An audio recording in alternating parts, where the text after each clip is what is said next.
The courtroom smelled like old paper and fresh judgment. My ex-wife sat across from me, smile sharp, fingers tapping her attorney's arm like she'd already won. The judge cleared his throat. According to your bankruptcy filing, Mr. Carter, your remaining assets are negligible. Laughter rippled through her side of the room. Her sister smirked. Her lawyer leaned back, already calculating his next retainer. I didn't flinch, didn't blink, just waited. She leaned forward, voice sweet and lethal. It's a shame you lost it all, but I suppose not every man knows how to protect what matters. The room fed off it. Whispers, raised eyebrows. They thought I'd fallen, that I'd finally been gutted clean after years of holding the line. I adjusted my tie. Calm, steady. Your Honor, I'd like to submit a second filing. Supplemental disclosures. Her smile faltered. Her lawyer sat up. I slid the envelope across the table. Inside, the trust documents. Filed years before the marriage unraveled. Placed under the stewardship of a blind trust. Assets secured, beyond the court's reach. Perfectly legal. Perfectly timed. The judge flipped through the pages, brow rising. Her lawyer scrambled for words. She just stared. For the first time in years, she didn't know what came next. The judge spoke, voice dry. These assets are non-marital and properly sheltered. They are excluded from equitable distribution. Silence. Thick. Complete. I gathered my papers slowly. No grin. No gloating. Just closure. I met her eyes, steady and quiet. Guess you should have read the second filing. I stood and walked out before anyone else could speak. Some victories don't need witnesses. They just need to be final. The hallway outside was colder, quieter, but for the first time since the first crack appeared in our marriage, I wasn't the one waiting to be told what I'd lost. I was the one deciding what stayed mine. The morning after the hearing, the silence tasted different. Not empty, not victorious, just quiet. The kind that comes when you've already lived through the worst part of the story. I sat at the kitchen table, trust papers spread out beside my coffee. 6 years of preparation. 4 LLCs, 2 real estate holding companies, 1 blind trust, signed the day after our second anniversary. Not because I didn't trust her, but because I finally trusted myself to stop believing people don't change when they're scared enough to lose something. I flipped through the bankruptcy filing again. Line after line of worthless assets. Outdated vehicles. Underwater stocks. Personal items with no resale value. Exactly what they were supposed to see. She'd been watching my salary, my brokerage accounts, the vacation home in Tahoe. But she never thought to ask about the holding company in Delaware, the one that owned the property her lawyer thought I sold off years ago. I remember the first time I sat with my attorney, drafting the trust. You're not hiding money, he said. You're protecting yourself from the day someone thinks they're entitled to what you built. I didn't argue, because somewhere deep down, I already knew that day would come. The court didn't care how we smiled for the camera on Christmas mornings. It only cared about what was signed, sealed, and recorded. And so did I. I sipped my coffee, let the bitterness settle. I wasn't proud of what it took to survive. But survival never asked for pride. It just asked for preparation. Tomorrow, her attorney would file a motion to contest the trust. They always do. But the clock already ran out on their argument. And I made sure the locks were changed before anyone realized the doors were open. For the first time in 2 years, my future didn't feel like something she could subtract from. It felt like something I rebuilt, brick by brick, when no one was looking. Daniel showed up around noon, fresh out of law school, smart enough to know what he didn't know. He stood by the kitchen door, watching me flip through the trust documents. You really pulled it off, didn't you? I didn't look up. Pull what off? He gave a small smile. The bankruptcy filing. The trust, the shell companies, the whole misdirection playbook. I folded the papers neatly. It wasn't a trick. It was preparation. He sat across from me, dropping his briefcase on the floor. Why go through all this? Why not just split the assets fairly and walk away clean? I let the question hang, long enough for him to realize life doesn't always offer clean exits. Because fair only works when both sides play by the same rules. Daniel shifted in his seat. You think she'd have stopped at half? I met his eyes, steady. She wouldn't have stopped until there was nothing left but my name on a debt ledger. He nodded, the weight of the truth settling on his shoulders. So what happens now? I lean back.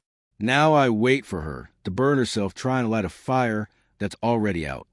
He smiled faintly. That's cold. I shrugged. It's clean. For a moment, neither of us spoke.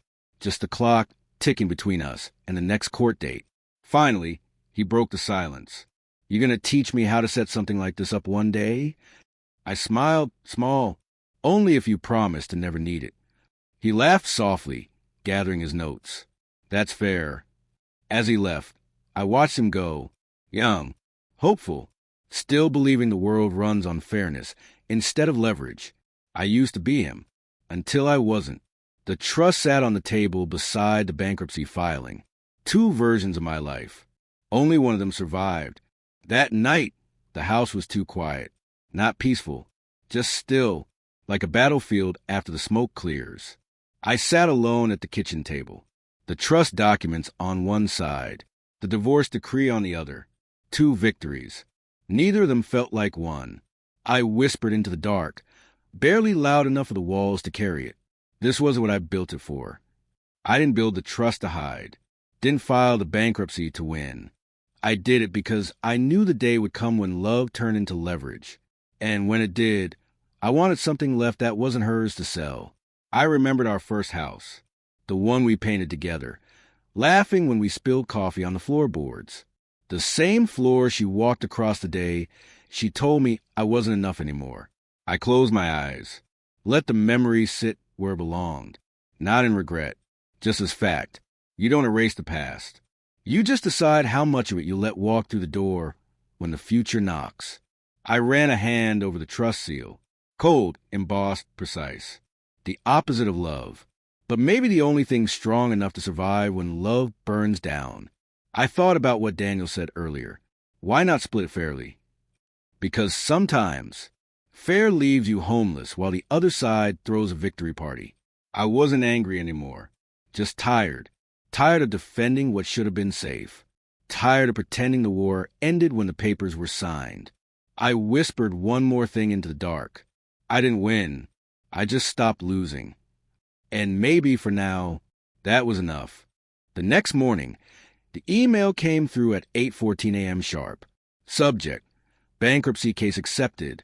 Non-marital trust verified. I stared at the screen for a long moment, not because I doubted the outcome, but because it still surprised me how quiet victory sounds. No applause, no fireworks, just a confirmation code and a legal notice in my inbox. The trust stood untouched, property shielded, account secured, assets preserved. She filed an emergency motion at midnight, tried to argue marital fraud, tried to paint me as a thief.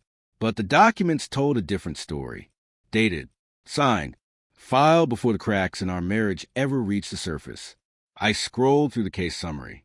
Every line clean, every loophole closed. 6 years ago, sitting in a lawyer's office with nothing but instinct and a sick feeling in my gut, I built the thing that just saved my life. Daniel called an hour later. They filed a temporary injunction to freeze your trust accounts. I smiled faintly. It won't hold. You sure? The trust isn't in my name. Never was. Never will be. He exhaled slow. Then it's over? I shook my head, even though he couldn't see it. Not yet. But the war just got a lot quieter. I closed the laptop. Let the morning sunlight hit the table where my life used to sit in pieces. She thought bankruptcy meant I lost everything. What she didn't know was that the bankruptcy filing was only half the story. The other half was what I already learned to live without. Her approval, her pity, her permission to rebuild. I stood, stretched, and poured a second cup of coffee. The kind of peace that doesn't feel like winning, just surviving long enough to stop hiding. And for the first time since we signed the marriage license, I was the only one writing the next chapter. I found the original trust draft tucked in the back of an old file cabinet. next to our first joint tax return. The irony hit harder than I expected. On one side, the start of a life together. On the other, the protection plan for when it ended. I remember the conversation the day I opened the trust. She was in the kitchen, pouring coffee, laughing about vacation plans. And I was sitting in my office, signing documents that prepared for the day that laughter stopped. What kind of man builds a safety net while his marriage is still standing? The kind who's already heard the floor creak beneath his feet. I never wanted it to end this way. I wanted to believe we'd build something stronger than paperwork, something no court could divide. But over time, I watched her measure love in ledgers, affection in control, and loyalty in leverage. It started small. A shared checking account she drained without asking. A loan she co-signed in my name and forgot to pay. A business she said she'd build, but left me holding the debt. Each time, I told myself it was just a mistake, a bad season, a rough patch. But deep down, I knew better. People show you who they are when money's on the line. So I built the trust, not to hurt her, but to save myself from the day she finally realized how easy it was to walk away. And here we were, that day come and gone. I folded the trust papers back into their envelope, not out of pride, out of exhaustion. Sometimes you don't prepare for disaster because you expect it. You prepare because you can't afford not to. I poured a fresh cup of coffee and let the past sit beside me, not to fix it, just to name it. I survived the fall because I built the landing first. And maybe that's not what love should be, but it's the only thing that kept me standing when it broke. Daniel showed up again that afternoon. Same worn briefcase. Same curiosity in his eyes. Court dismissed the injunction, he said, setting his files down. Looks like you're officially free and clear. I nodded, letting the words land without weight. Free and clear on paper. That's different than peace. He studied me for a moment. You don't sound like a man who just won. I gave a tired smile. Because I didn't win. I just stopped losing. Daniel leaned forward, voice softer. Then why does it feel like you still lost something? I stared out the window, fingers resting on the trust folder. Because no one builds a safety net expecting to enjoy the view from it. You build it hoping you never have to fall. He let that sit. So what now? He asked. I took a slow breath. Now I figure out who I am without her shadow at my back. He frowned slightly. And the trust? The properties? The companies? I met his gaze. They're not what I built a life for. They're just what I protected when the life fell apart. Daniel shook his head. Most people would have spent it, buried it, or burned it out of spite. I smiled faintly. Most people weren't taught by a man who lost everything twice and still said, protect what matters, not what shines. He sat back, thoughtful. So what matters now? The question stayed in the air between us. Quiet, unanswered, because I didn't know yet. For the first time in years, I didn't have a fallback plan. No trust fund to guard my heart. No LLC to protect my hope. Just an empty house, a cleared name, and the chance to start without playing defense. And maybe that's the first thing I've owned without having protected. Ms. Reyes met me at the old downtown cafe. Same corner booth where we drafted the trust 4 years ago. She set her laptop down, glasses perched low on her nose. You build a fortress, Marcus. Now, what do you want to protect from yourself? I smiled faintly. Not sure yet, but I know I'm done protecting it from her. She scrolled through the account summaries. Your real estate holdings are stable. Trust distributions clean. No legal exposure on the bankruptcy side. Frankly, you're in better shape than most people who never got married. I leaned back, letting the facts settle. Funny, didn't feel that way last year. She smiled without warmth. That's because survival doesn't feel like winning. It feels like endurance. I nodded. Quiet. Steady. So what's next? I asked. She tapped the table softly. You could liquidate, move offshore, disappear, and leave the life I built for a woman who's already forgotten it, then reinvest, build something that doesn't remind you of her name every time the bank statements come in. I thought about that, about what the next version of my life could be. I'm tired of building for defense, I said. Maybe it's time to build for peace. She smiled, genuine this time. Peace pays better dividends than revenge. I chuckled once, small. You'd make a terrible motivational speaker. And yet your portfolio's still standing. We closed the laptop. No contracts today. No hiding. Just a clear next step. When you're ready, she said, standing to leave, you'll know what you're building next. I stayed in the booth a little longer. Let the quiet fill in the spaces where fear used to sit. The trust was intact. The war was over. And for the first time in years, the future wasn't about what I was protecting. It was about what I'd finally built without fear chasing me. That evening, Daniel stopped by to drop off a few case files. He wasn't expecting what I handed him instead. I slid the slim leather binder across the kitchen table. "What's this?" he asked, brow furrowed. I met his gaze, steady, control of the trust, day-to-day oversight. You'll be the secondary trustee moving forward. He blinked, unsure whether to be honored or worried. Why me? I leaned back, hands resting flat. Because I built this to protect what mattered when I wasn't enough. Now it's time for someone who still believes in enough. He ran a hand over the cover. I don't know if I'm ready. I smiled faintly. Neither was I when I signed it. That's not the point. The point is it survives because someone stays ready when life falls apart. He sat back, letting the weight of the trust settle on his shoulders. You sure you're done holding it? He asked. I nodded once. I've carried this long enough. I'd like to see what it feels like to live with empty hands for a while. He gave a small, crooked smile. I'll keep it steady. That's all it ever needed. For a moment, the kitchen was quiet again. But this time, the silence didn't feel like loneliness. It felt like release. I poured 2 cups of coffee. One for him, one for me. No speeches. No legacy talk. Just a quiet handoff from a man who spent too long waiting for the other shoe to drop. Daniel flipped open the binder, eyes scanning the first page. You're still listed as primary if I screw this up. I smiled, tired but real. Then maybe we'll both have something worth protecting after all. He closed the binder carefully. Responsibility passed. Not erased, just shared. And for the first time since the trust was created, I wasn't the only one holding the line. Daniel came back the next morning. Same worn briefcase, but this time his stride was steadier. He set the binder down on the kitchen table. I stayed up half the night reading through it. I poured coffee for both of us. And he leaned forward, voice lower now.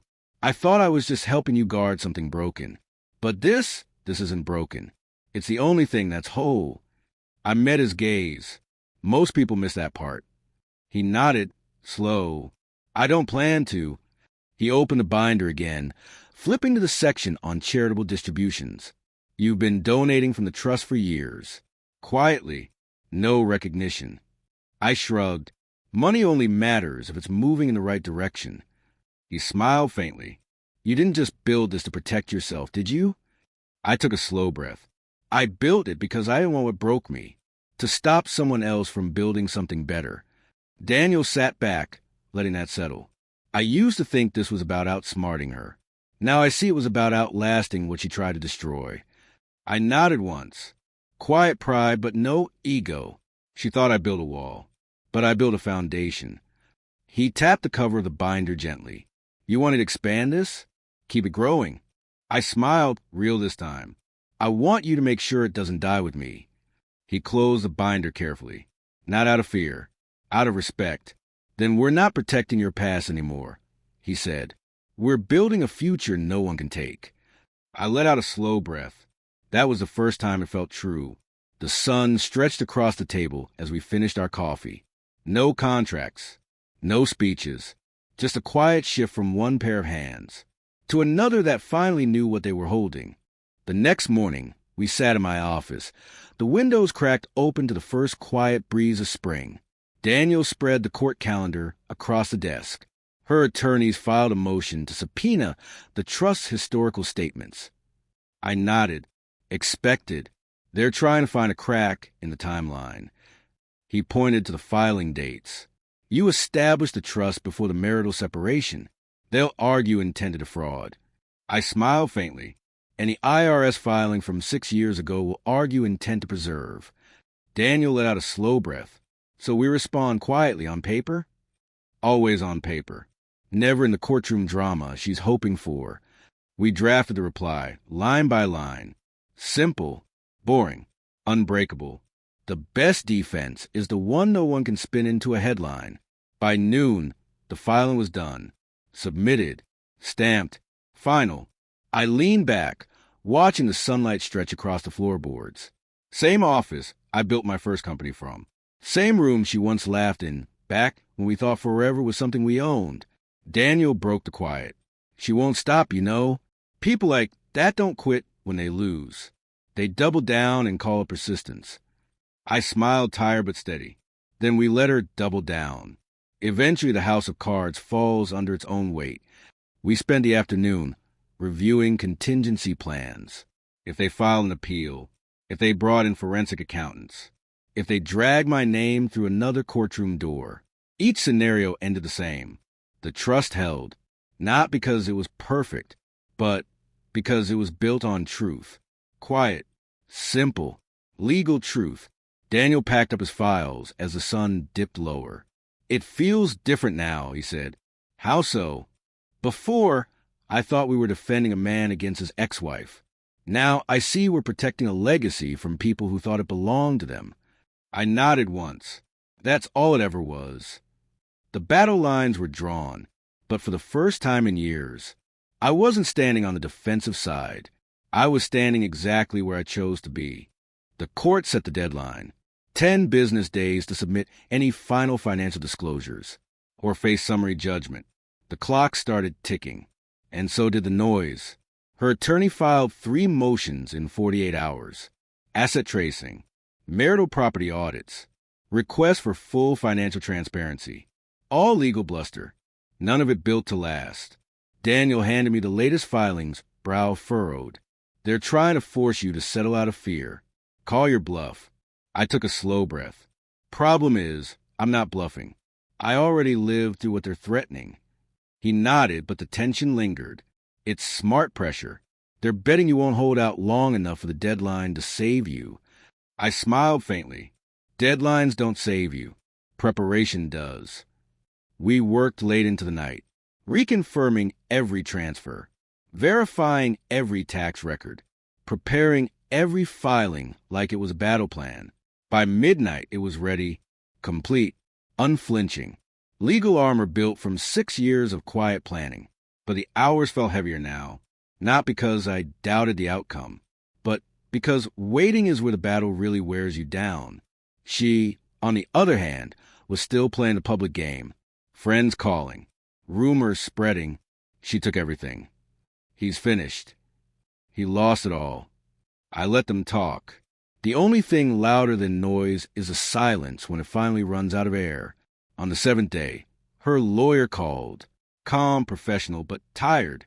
You're really not going to settle this, are you? I stayed steady. What's left to settle? She's been chasing shadows. I kept what wasn't hers to take. The line stayed quiet. Then a sigh. We'll see you in court. You already did. Click. Silence again. Daniel smiled across the desk. 3 days left. I nodded once. Long enough for the truth to finish standing on its own. The clock ticked toward the deadline, and for the first time in this whole war, I wasn't counting the minutes in fear. I was watching them run out of reasons to keep fighting. She called the night before the hearing. No lawyer, no audience, just her voice, sharp as ever. You always did know how to build walls instead of homes. I smiled faintly. Funny, I learned that from you. Silence crackled between us. This isn't over, she hissed. I stayed calm. It was over the day you stopped seeing what we built and only saw what you could take from it. She let out a bitter laugh. I built this family. I built your career. And you repay me with paperwork and silence. I let her words settle, then gave her back the line she used years ago when she cleaned out the joint account without warning. You protected what was yours. Now I'm protecting what's mine. quiet on the other end. Not because she agreed, but because the truth finally spoke louder than the blame. She softened, but only for a second. I thought you loved me enough to trust me with everything. I sighed. I did, and you spent it like it was yours alone. No more speeches. No more begging for her to understand. I wasn't fighting for her approval anymore. I was defending peace. I hope the trust keeps you warm at night, she spat. I smiled softly. It won't, but it'll keep the lights on for the people who never try to shut them off. She hung up. No goodbye. No apology. Just a cold click of a chapter ending the way it started. Quiet and unfinished. I set the phone down beside the trust binder. 2 versions of the story. Only one that still mattered. Tomorrow, the court would see the paperwork. But tonight, for the first time in years, I didn't need anyone else to recognize what I kept standing. The storm already passed. All that was left was waiting for the quiet to settle in. The courtroom was colder than I remembered, not because the AC worked, but because the truth was finally in the room. She sat across from me, her lawyer flipping pages like he still believed he could spin the outcome. The judge cleared his throat. Final disclosure received. Trust verified as premarital and non-contested. Her attorney stood, voice too smooth. Your Honor, we contend that the spirit of the marriage entitles my client to equity in the trust's success, if not its formation. The judge raised an eyebrow. Spirit of the marriage is not a legal asset, counselor. I didn't smile, didn't flinch, just waited. The judge turned to me. Mr. Carter, do you have anything to add before we close this matter?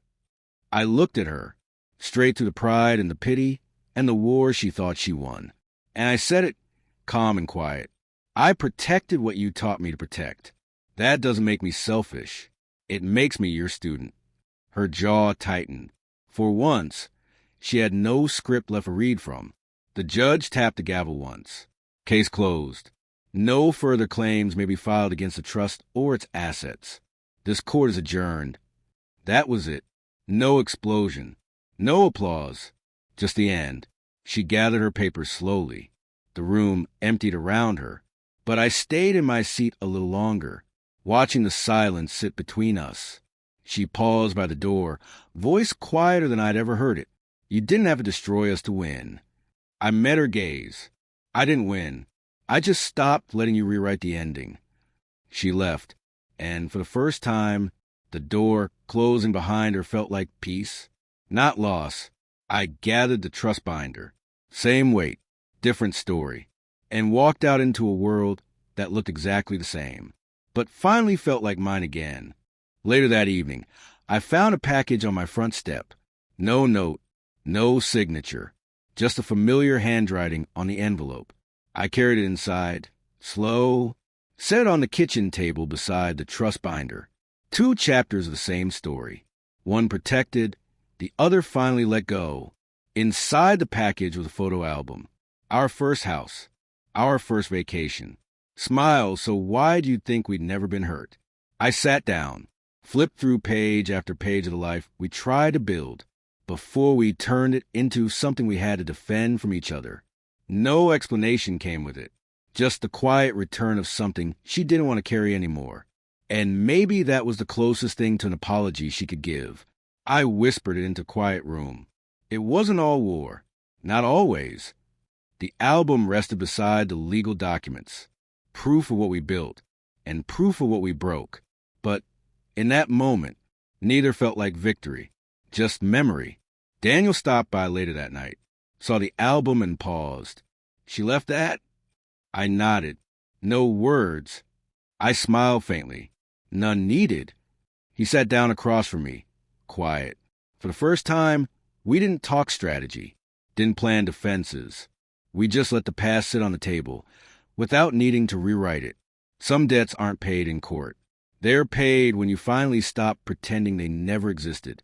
I closed the album gently, placed it on the shelf beside the trust. Not erased, but put away. And for the first time in years, the house felt like it was mine, without having to guard every doorway. The next morning, the house felt lighter. No phone calls, no filings, No conversations waiting to be defended. I poured coffee into the same chip mug I'd used for years, the one she used to laugh at, the one I never replaced. I sat at the kitchen table. The trust binder sat closed. The photo album beside it. Two versions of my life, neither asking for attention today. For the first time in years, I wasn't planning my next offense. I was just living in the quiet they left behind. I stepped outside, letting the spring air roll through the porch. Same wind that carried my worries away last night. Same wind that brought them back, softer this morning. Daniel called mid-morning. Court docket shows the case officially closed. I smiled faintly. It's been closed for a while now. They just finally caught up. He chuckled. What are you going to do now? I looked out at the quiet street, the empty driveway, the space that didn't feel empty anymore. Live in a house I spent 6 years defending, but finally stopped living like it's under siege. Daniel paused, then said it plain. You know she'll spin her side of the story. I nodded. That's fine. I didn't build this to be understood. I built it to last. The breeze shifted through the trees as we hung up, and for the first time, I didn't need to explain how I got here. I just needed to be here. I took a deep breath, slow, unforced, and for the first time since the trust was signed, I wasn't hiding behind it. I was standing beside it. No more battles. No more masks. Just a man, a quiet house, and a peace I didn't have to defend anymore. Monday morning looked a lot like the ones before it all fell apart. Coffee brewed on the stove. The paper slid on the front door. The air smelled like dust and second chances. I sat on the porch as the neighborhood stretched into its day. Kids walked to school. A neighbor waved from his mailbox. Life moved on. It always does. The phone stayed quiet. No lawyers. No accusations. No battles waiting in my inbox. For the first time in years, I wasn't chasing peace. I was living in it. I mowed the lawn that afternoon. Same uneven patches. Same sunburned spots along the fence. But it felt different now. I wasn't mowing a battlefield. I was just cutting grass. Daniel texted later. Trust audit clean. No further actions pending. I smiled faintly. Leave it filed away for a while. Let's build something that doesn't need defending. The evening came slow. I made dinner without rushing through it. No meetings after. No court hearings on my calendar. The house creaked, as it always did. Only now, the creaks didn't sound like ghosts. They sounded like walls still standing. I sat by the window, sipping coffee from the same chip mug. The photo album stayed on the shelf. The trust binder beneath it. Not erased. Just resting. For the first time, I wasn't waiting for another fight. I was learning how to rest when peace finally shows up, and somehow, that quiet was louder than all the years I spent defending it. A few days later, I found myself walking the old trail behind the house. Same trail my father used to walk after dinner, hands in his pockets, head low, letting the world settle before the night took over. Back then, I never understood why he did it. Now I did. It wasn't about escaping the house. It was about learning how to stay without losing yourself. The wind shifted through the trees. No battles here. No signatures. Just quiet leaves keeping their place. I sat on the old bench by the fence line. The same bench I once painted with her initials. Before either of us knew how fragile forever really was. I ran a hand over the worn wood. Some names fade. Some scars stay. But neither define the whole story. Daniel called while I sat there. Audits officially closed. All accounts stable. No flags. I smiled softly. Appreciate you carrying it this far. He paused. You ever wish you didn't have to build it at all? I thought about that. Some men build walls to keep people out. Some build them because they know how many times the door was left open before. He let that sit in the quiet between us. What now? He asked. I looked across the fields. I'll fix the north fence next week. Maybe repaint the porch after that. He laughed quietly. Nothing like legacy in a can of paint. I smiled. It's a start. We hung up, and for the first time, I felt what my father must have felt on those walks. Not victory, Not loss, just the quiet relief of still being here when the storm passes. The trail home felt lighter, and so did I. That weekend, Daniel came by with a can of paint and a quiet smile. Figured if we're rebuilding the porch, we might as well do it right. I smiled, handing him a brush. Legacies and the details. We spent the afternoon sanding old boards and filling cracks that time and storms left behind. No rush, no audience, just work done the way it should have been done years ago. Halfway through, Daniel paused, wiping sweat from his brow. Your dad used to build fences. You build trusts. I chuckled softly. Same thing, really. Keep what matters safe inside. Let the rest find its way on its own. He nodded, understanding now. The sun dipped low, casting long shadows across the porch. We stood back, looking at the fresh coat drying under the evening breeze. No monuments, no plaques, just a house still standing. And maybe that's all the legacy we ever needed. Daniel packed up the brushes and turned to leave, but before he did, he looked back. You gonna teach me how to build one of those trusts someday? I smiled. Already did. He gave a small, tired grin, the kind that said we're never done learning. But maybe we've learned enough to keep going. The house stood quiet behind me. No longer a fortress. No longer a battlefield. Just home. And in that quiet, I heard my father's voice. Not in words, but in the peace he left behind when the hammer was finally put down. Some legacies don't live in the stories people tell. They live in what stays standing. When the stories run out of breath, I locked the door behind me. The trust stayed where it belonged. And for the first time in my life, so did I. That night, I sat alone on the porch. The tools were packed away. The paint cans sealed tight. And for the first time in years, I didn't feel like I was defending my life. I was just living it. The trust papers rested quietly on the shelf inside. No court dates. No signatures waiting for battle. Just stillness. I thought about how much time I spent protecting what I thought was mine, and how little of it ever really belonged to me in the first place. Peace isn't what you build. It's what you stop guarding long enough to let breathe. I watched the porch light flicker softly in the wind. Same bulb Dad hung before I left for college. Same porch where she once promised forever. Same steps I rebuilt with my own hands. It never was about the house. It was about whether I still knew how to come home to it. And maybe for the first time, I did. If you lost everything on paper but still held your peace, would you fight to prove your worth? Or would you let the silence say enough for you?